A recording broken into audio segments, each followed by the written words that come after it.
What is going on, YouTubeverse? John Stanek from Johnny Radio here, bringing you another Top 5 on this glorious Top 5 Friday, and I'm so excited. We're going through the 2000s now, and this is my Top 5 favorite albums of the year 2000. So let's not waste any time. Let's get right to it at number 5.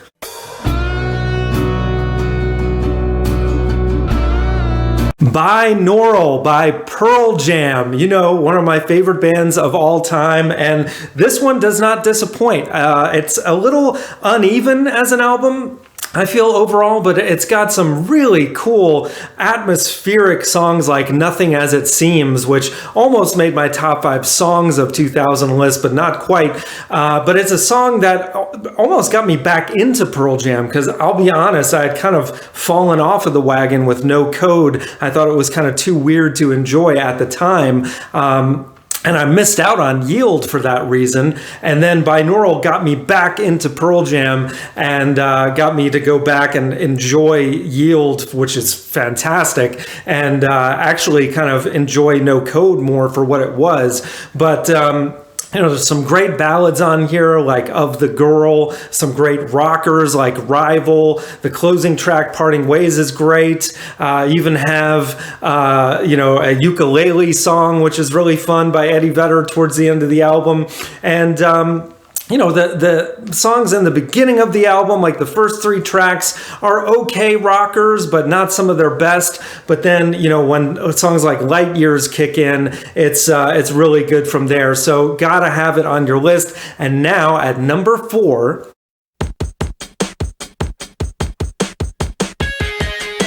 Hybrid Theory, the debut album by Linkin Park. Man, Pearl Jam being the old guard from the 90s, now the new guard coming into the fold with just so many great singles off of this album. The opening track, Paper Cut, is great. One Step Closer is just so, this was like early 2000s, had a lot of great within the new metal realm, I guess you could call it.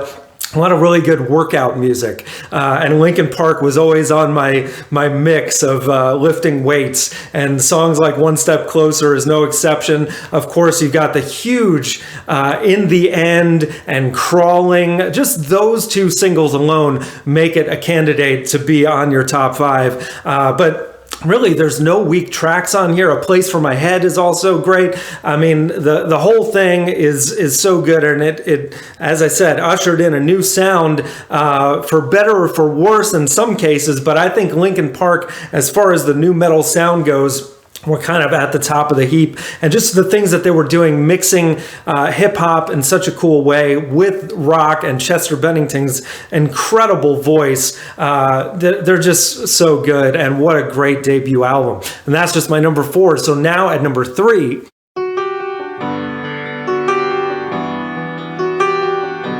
Parachutes by Coldplay, another great debut album. I mean, come on, just for Yellow alone, you gotta have this on the list. But then also just some of their most tender ballads, like Trouble, which I think is the best song on the album, personally. That and Yellow are kind of neck and neck. It's hard to choose.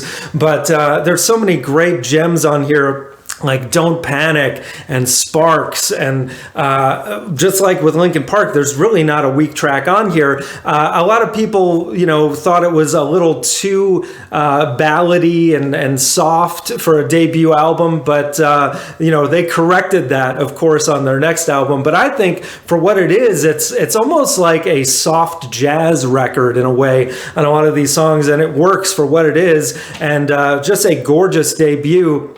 I wish that Coldplay would do more albums in this vein, to be quite honest. And such a great pick. So now at number 2,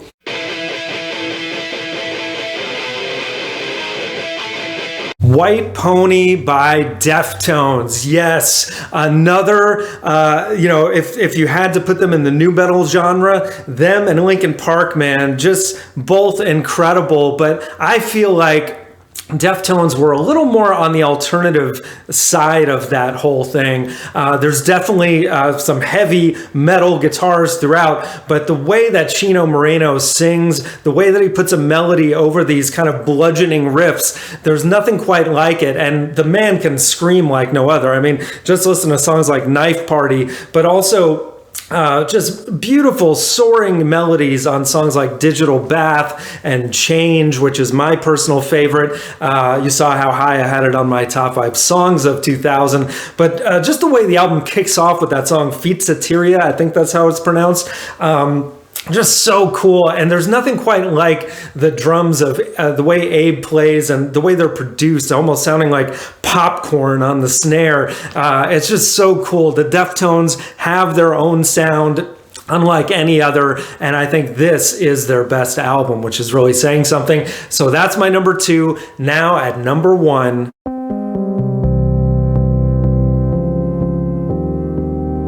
Kid A by Radiohead. You probably knew this was going to be number 1. I mean, you kind of have to go with this just for the influence alone, and quite honestly, the balls it took for them to go from OK Computer, which everyone heralded as the greatest rock album in decades, and then just strip out all the guitars and go, we're going to make a really weird electronica, like post-rock album and do it on our own terms. And hey, it worked. Even though, to be quite honest, the first time I heard this album, I was like, I don't quite get it, especially tracks like the title track, which to this day, you're not going to see me putting that on like a Radiohead mixtape.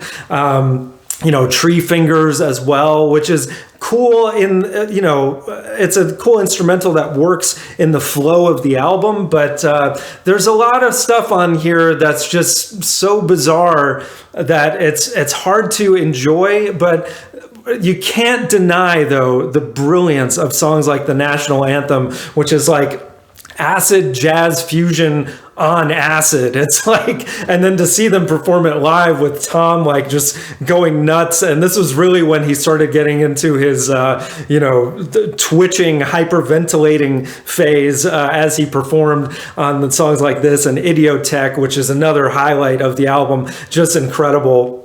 And just so dark, lyrically and stark. And that album cover just perfectly encapsulates what they're going for. And just right off the bat with the opening track, Everything in Its Right Place, you're in for something different and cool. And it's one of those albums that does grow on you as the years go on. Especially, it felt like they were kind of ahead of something, just like they were with OK Computer, with that message of like everyone being so connected and yet not. This is kind of saying like the world is going to end one day, and of course, I'm sure it is. But this, the way that they just convey that kind of feeling of dread, there's nothing quite like it, and you got to give Radiohead props for just creating a whole new sound and then followed suit on Amnesiac and just became the biggest rock band in the world, even though they were like anti-rock, which is just incredible to me. But anyway, that is my top 5. Let me know in the comments below what you think. What is your top 5? If you're so bold, leave me a top 10. I mean, there was so much great stuff out there in the year 2000. I almost put Stankonia by Outkast on here, but as a whole, I feel like it's a little long, and there's, it was neck and neck between that and Binaural, but I went with Pearl Jam. So sorry to those that are Outkast fanatics, but that is my list, guys. We got top 5s every Friday, album reviews, so much more. Thank you for watching, and as always, Viva La Vinyl. So guys, thanks so much for watching. Please like, subscribe, and be sure to ring the bell for notifications so you can always see great quality content like you're seeing on the screen right now. Thank you so much for supporting Johnny Radio, and I'll see you soon.